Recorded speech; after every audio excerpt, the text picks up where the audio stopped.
Hey everyone, so I'm going to show you how we can swap out the sky for other options in your post-production in the perspectives you've created here in Photoshop. We can choose from several sky options in your rendering, and even so, here in Photoshop, we can try out other options that might look better.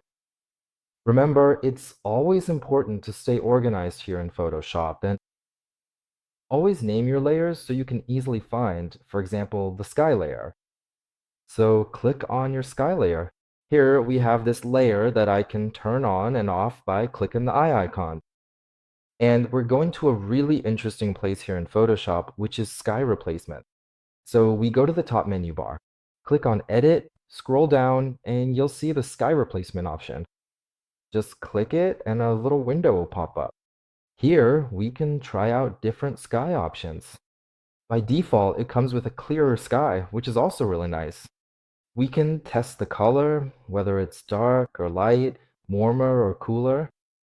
By clicking the little tab next to the preview, we have several other sky options as well.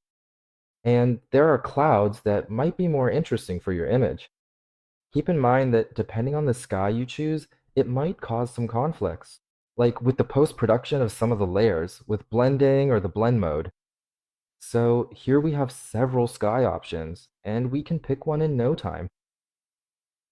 This is a feature in the more recent versions of Photoshop, so if your version doesn't have this option, it's worth updating.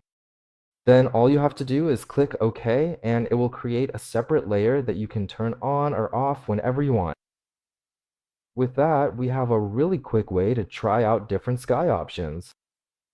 I hope you enjoyed it, and I'll see you in the next videos.